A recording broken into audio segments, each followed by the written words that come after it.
alaikum. Hello, hi, namaste. Hope you're fine. As you know, I always try to connect you with the people who are doing great and inspiring the world. Today we have Aliki Kostopoulou. She is a spiritual entrepreneur, mindfulness advocate, and also architect. And today we will try to learn something from her and we'll know about her. Hello, how are you?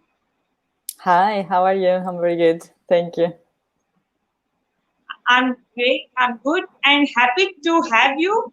Aliki, at first we want to know you're doing I think amazing thing, and then architects and mindfulness and spiritual entrepreneur. These are some things that are somehow different, but you're doing. So how that journey started?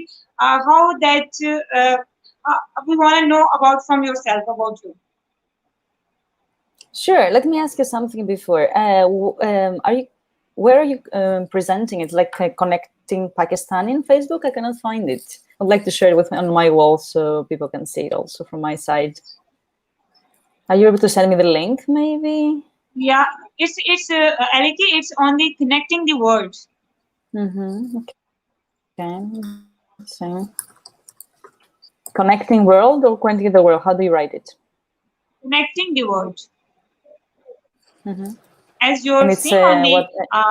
border we have at the banner we have it's written on it.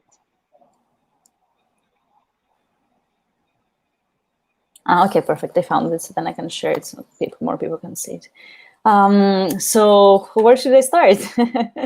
Ask me something specific so we can start taking the story from the beginning. Sure.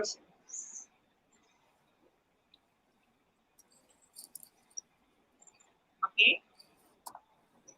I think I found it. Okay, cool. So what would you like to know? Yeah. Actually, the thing that surprised me is that architect and then mindfulness is something that are different, but you connect them. And how it started. At first, you are architect. Yeah. At first, you went through. You are mindfulness advocate and spiritual entrepreneur. Then you went through architect field. Yeah. At first, you are an architect. Yes, my profession is an architect. I have studied that in Greece and have worked in quite different environments. So in Greece, that is a Mediterranean environment. I have been to Berlin, Germany, where I'm right now, actually, by coincidence. That is a much more continental, Northern European environment. And then my very first paid job was in Costa Rica, which is a completely tropical country. After that, I ended up in Brazil working for the Olympic Games and for much bigger projects because the first ones were residential, and that brought me to Switzerland, which is again like almost closing the circle, being back in Northern Europe, and that was a big part of my life. Practically, it was very present until last year. I was working for large-scale constructions. I was mostly in the administration the last years and working remotely. So the transition this year was not difficult at all for me. I have been working in that mode for many years now. But at some point, it's been almost 4 years now. The time passed very fast. I needed to find other answers. So the world, the way I knew it, was not enough, was not making me happy. I was realizing that I was constantly having the feeling that I'm missing something without being able to identify what is this something that is missing. So it was not material. And then I started searching. And then when you start searching, things start appearing in your path. So I have done thousands of different healing modalities, and the healings keep continuing. Actually, 2 days ago, we ended up in a deep, very deep healing session with a friend and in a state that I have never been before. So things keep evolving all the time. It's really beautiful. It's exciting, and it makes you understand that there's much more that we don't know, and you can really learn all the time. And lately, I have been... The interesting part about architecture, to tell you the truth, is that is a design thinking system. So you take from an idea and you make it something that exists in our reality, so like a building, right? So, and this way of thinking can be applied anywhere. Like, this is what humans do, this is what makes us different, that we can imagine something, we put it on paper, we communicate with other people, and then all of a sudden it's something that exists, right? Not only in our heads. So I tend to see architecture from this point of view, and from this point of view, I have never really stopped doing it. What I have taken a little bit distance from is the actual construction, even though I always end up creating spaces because I love it. So you never really go out of your initial profession, you just transform it, and then it becomes more meaningful. That's really amazing. Exactly. I think so. I we never thought to like this. Actually, the same thing, the same procedure is applied there. And we actually, as you mentioned, exactly, it's very wonderful. Okay, as mindfulness, I want to know that recently I read something about mindfulness, but I want to know from your side because you are mindfulness advocate that uh, we actually sometimes don't realize that what is actually mindfulness and how much important it is for our life for us that how we because we usually we are so involved in other things, we're so involved we hardly think about that thing, we hardly think that what our mind needs and what is mindfulness. So today we want to learn from you that what is actually, because you know better than us, and how has the importance it has, and how we can make our mind more fullness and how we can achieve that. So for me, mindfulness is a way of approaching life, right? We tend to believe that there is only one reality, which is definitely not true. Um, what we understand from the world, it very, very highly depends on what we have inside of us.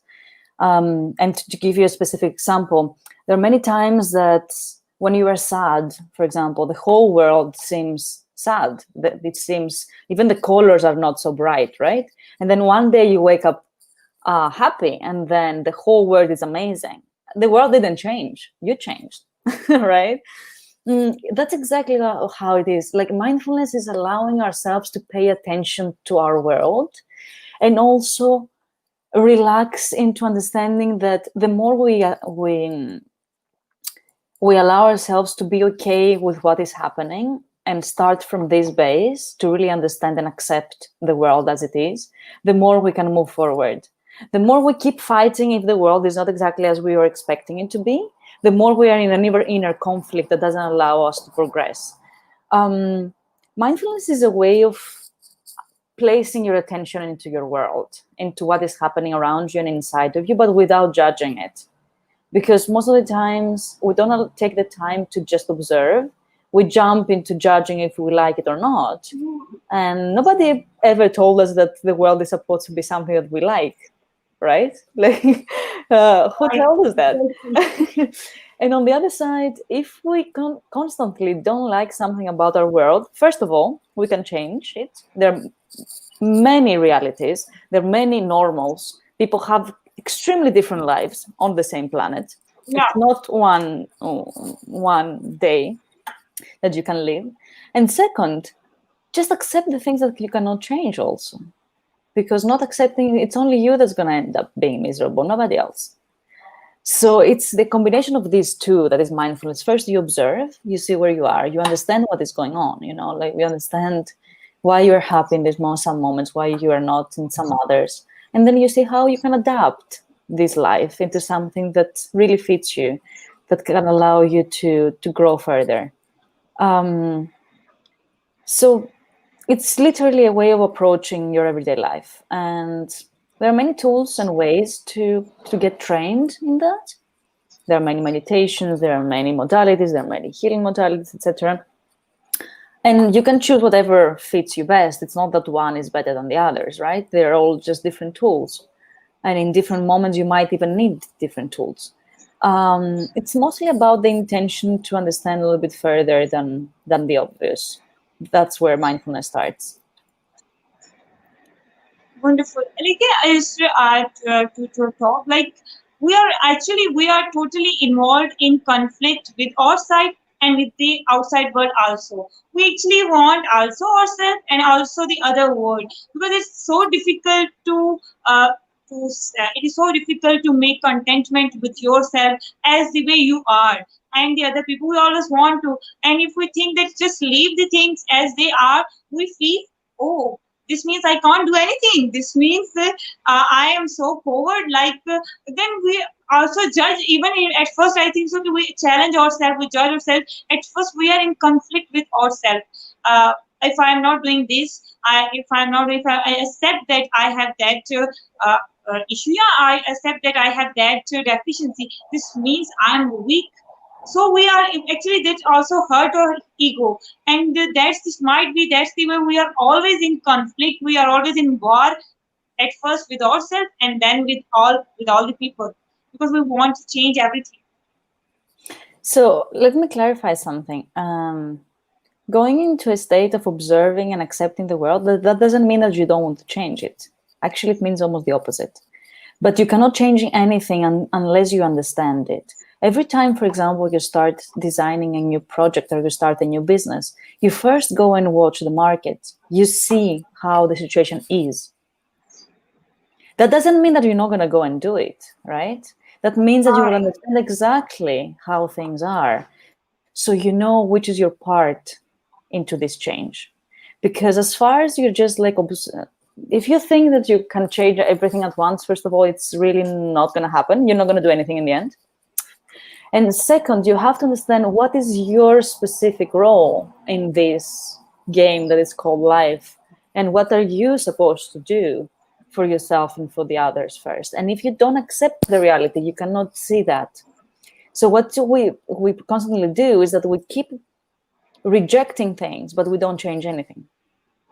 Oh, Mindfulness is exactly the opposite. You start from accepting how the situation is, and when you accept it, that's how it is right now. Because it doesn't matter if you accept it or not. That's the way it is anyway. Then you start understanding what is exactly what I want to change in that, and then you start taking action. It's very, very tight. It's very close to action mindfulness. It's not that you just sit and observe. Not at all. Actually, the more you get closer into yourself, into your essence, it's not even a choice anymore if you're gonna act or not. It's your duty, and you just do it because it's being asked from you. So it really goes way further than I want to do something. It's more that this thing needs to be done, and I was born with the capacities to do it. So automatically, that will be me taking it upon me, but without the martyric action that I have to change the whole world. That's also not what we're yeah, supposed to be doing. exactly. Actually, I can exactly now I understand that there's some incident happened in childhood too, with me, and for a long time I just when I remember that things, when I remember it, it always hurts you. It always hurt you when somebody remind you all that things. It always hurt you, and I always want to go back and want to hurt that the person that do that. Like you just want to go, you just always say that it's very bad that happened with me, and you always feel pity. But I think so, okay, when I accept, yeah, it's happened, okay, now how can I heal myself, how can I recover that things. So I think so, okay, that is the acceptance, and now I feel more better. And now my concern is not about what happened in the past. Now my concern is what I can do now, and what I can do in the future for the betterment of myself and for other people also. So at first, I think so. You exactly point out the thing in a right way. We just without realizing, we just want to change every word. We just want to change everybody. Just everybody want to ourselves. Alika, I want to know self love. There some people think that you also have that it's a selfishness, because we sometimes get there at first. If you can't love yourself, then you can't love others. And we also say, if you can't make yourself happy, then you can't make others happy. How you agree with that, and how you think that's how much self love is important, how much self love it has the value. So self-love is a word that has been used a lot, and it's much more difficult to be perceived than we think. We keep, and that's, yeah, we keep like mixing up meanings, right? For example, as we were talking before about mindfulness and action, it's the same thing about self-love and giving ourselves what we think is good for us, right? Self-love has nothing to do about expensive cars and nice houses and beautiful clothes at all. This is just a way to cover our inexistence of self-love. When we don't have it, we're trying to cover it with things that are external to make us feel better, but it will never do because you're not covering the need. So the interesting part about self-love is like you don't really know that you don't have it until you start having a little bit, and then you realize, oh my god, how was I treating myself? It's practically, you can just go and see if you would ever treat another human being the way you treat yourself. If you were able to talk to them the way you talk to yourself, the way your mind talks to yourself, if you would ever let them fall into traps the way you allow yourself to fall into traps, if you ever let them go into self-sabotaging patterns that we always let ourselves go, if you let them have the friends they have that might be not the best company, if you let them having being treated from their boyfriends or husbands the way they do, like just put yourself, if you, as if you were your best friend, would you ever allow your best friend to get into these traps? If you don't, why are you doing it yourself? In the end, it's like just the only person that you really have. Uh, we we were born alone, and that's not a bad alone. It's us and ourselves and our universe. It's the most beautiful alone that there is. It's us, we are a whole world. And unless we start seeing and appreciating this beautiful world, this world is like a flower, if you don't give it attention, it will just go dry and die. And that's what we feel from the inside. And then we try to put like lamps on it, and then it will feel more beautiful. No, it's dead. You have to start feeding it and planting it and giving it water and constantly listening what is going on. We don't listen, and our bodies manifest. Many times we have pains, we have like serious illnesses that have nothing to do with the external world. It's our body telling us, like, now you have to stop and listen. I'm not good here, So it's just that, just observe how is your inner state, and if there is something there, take your time to listen and see what's going on. And it really starts from there, and it has nothing to do with anything outside. It's just you getting to know yourself. We're very afraid of getting to know ourselves, but as everybody else, we're beautiful beings, with all our bads and our goods and everything. But that's the interesting part. So this is self-love, to start listening to yourself and giving it the correct care. And care is more about allowing yourself to be in a state that is a state of flow, and not push it in the directions that maybe other people want you to, and just really, really start seeing why this being that is yourself chose to come into this planet for this life, and what it's supposed to do. Because unless you hear it, it will keep manifesting. Exactly, all right, exactly, and that's really important. Aliki, I want to know that, as you mentioned, that self-love, sometimes you have to stop. Like, I want to know, you're a spiritual entrepreneur. So, Mhm. what is that, and how we can, because we are so much connected with the body, with the things, with the materials, but we hardly connect with soul. Just as you said, we sometimes need to stop and realize what nature is saying, or what the things are saying. Exactly, we want, like, I think so it's my time that, so how we can connect with this spirituality, and how important it is for our mindfulness, for our fullness, for our body. Because we are sometimes we're so involved in our routine, in our work, that we are just tied up, and then we get stressed, then we went through our depression and all that kind of things, because after doing all. So how we can connect ourselves with the nature, with the soul? So it really starts from, it does start, it starts from listening. So from listening, the deep listening of ourselves. It starts from allowing, it's very interesting because we always have like two voices inside of us. One is the voice of our minds and one is the voice of our intuition, which is the connection. It's the voice of the soul practically. The only thing is that the voice of the mind is very loud and the voice of the intuition is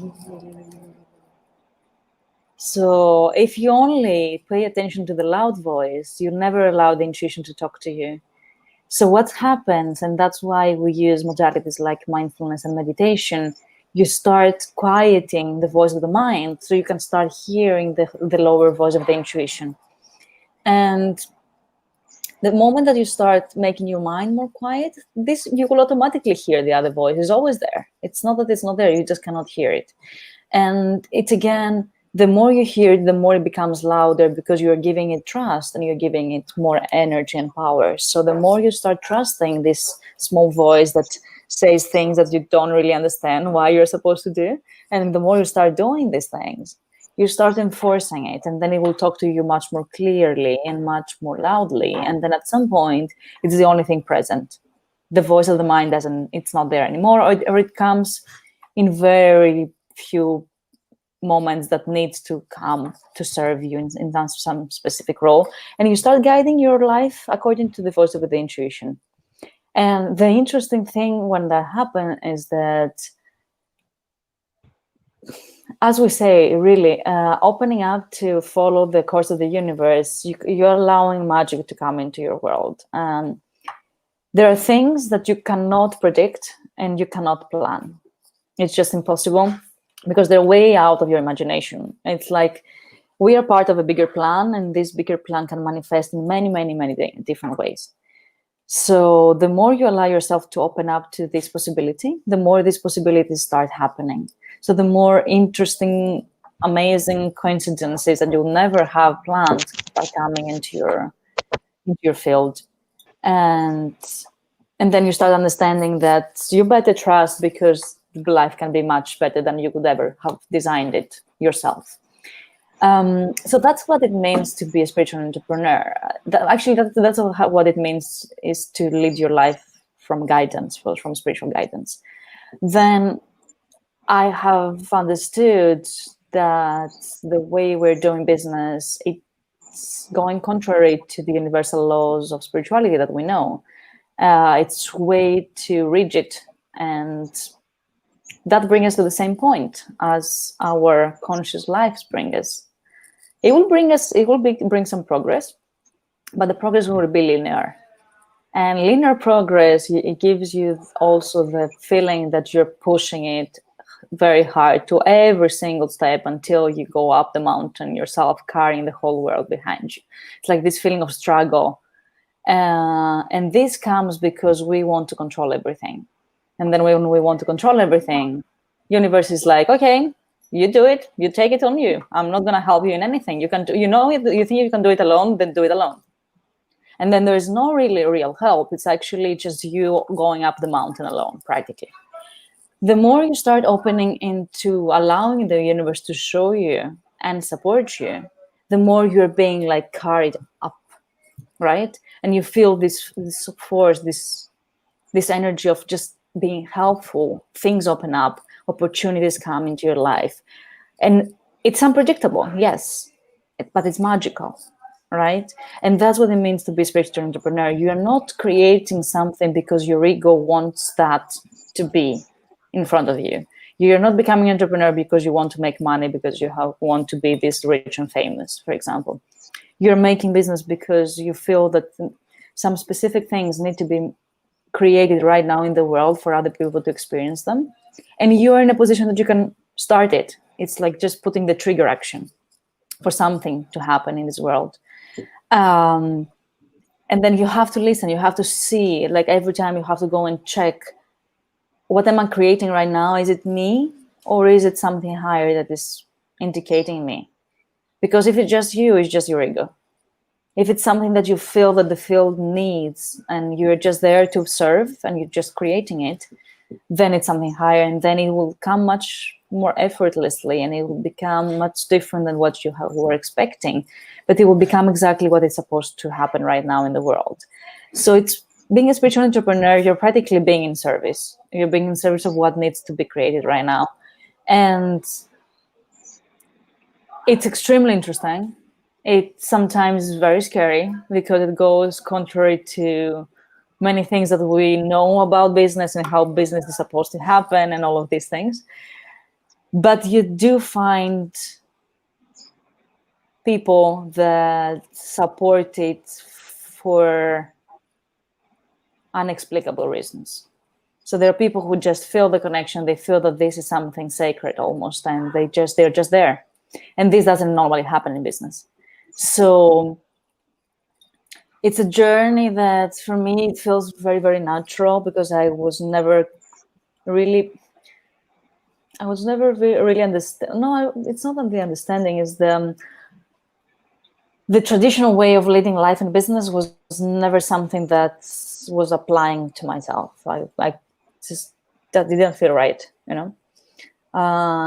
So that's probably the only way I could be involved, and I do feel that this is the way that we should start moving for the future. Start being more aligned and understanding more what is needed. Exactly. And that's why we can live with it. And like everybody defines success in a different way. For some, it's a money. For some, it's enterprise. For some, it's a peace. But we want to know that for you, what is success and how you define success. Because how our spiritual entrepreneur and a mindfulness advocate define success. To tell you the truth, I define success if I'm ready to die every day. Like if I check today and I'm like, what I have done and how it has been until now, it has been the best that I could have done. So I'm ready to live, and even if I go down now and like a car pass over me, I don't mind. This is success for me. The more I feel that, oh my God, I need to do more, and things are missing and things like that, then I feel that I haven't been successful. And it does fluctuate from day to day, of course. There are days that we are more 100% of us, and there are days that we are a little bit less for reasons. But the more you start aligning with yourself, the more these days that you are not 100% are like getting less and less, just automatically. You don't need to push, it just comes because you love what you're doing, and then just you do it. You don't want to vacation from it or anything. So this is success for me. Success is every day to be a day of growth and a day of service. I never put goals. I put destinations. I never put goals, because the goals and restraining us, the goals, because you're never going to reach it the way you think it is. And even if you do reach it the way you think it is, you have changed so much on the way that you don't want it anymore when you get there. So I put destinations, I put feelings, I put states of mind that I want to reach. How I'm going to reach it, I really allow the universe to show me the best way possible, because it has its ways is much better than my ways anyhow. So why should I? All right, exactly, wonderful. Thank you so much, Aliki. It's a really honor to have you. Thank you for sharing such wonderful thoughts, for sharing such wonderful. Usually, actually involves so much in other things that we just fed up sometime. We just get and we need stress because we hardly listen our soul, and that's the way how you say that. If we listen, if we connect, then we get peace, and then we can stay calm and as the creator made us, because the basic human nature is very calm and peaceful, but we are so much involved in other things that makes us so. That's the reason. Thank you so much. Really honored to have you. Thank you and many best wishes for your work. You're doing awesome work. You're doing great. You're actually I think so. You're connecting the human with the soul, with the nature, and from where human actually comes. with the base. So at Thank you the so end, much. anything you want to say, any message, any advice? I was reflecting on the title of your show, and it's very interesting, and it's not connecting the worlds that is called Earth. It's also connecting different worlds. The world of science and spirituality, the world of male and female, the world of business, the world of everyday life. They're different worlds, and it is our time right now to connect them beyond the obvious, like a very Yeah. deeper connection between our outer world and our inner world. So let's start from there, and everything else really comes into play. So we don't have to be very worried about the rest. Exactly, wonderful. Wow. Thank you so much. It's really honored to have a good day. Thank you for watching. At the end, we always say one thing: stay positive, be positive, and spread positivity. In this way, we can bring positivity around. Take care of yourself and take care of others. Goodbye. Allah Thank you, my Hafiz. dear. Thank Bye. you. Bye.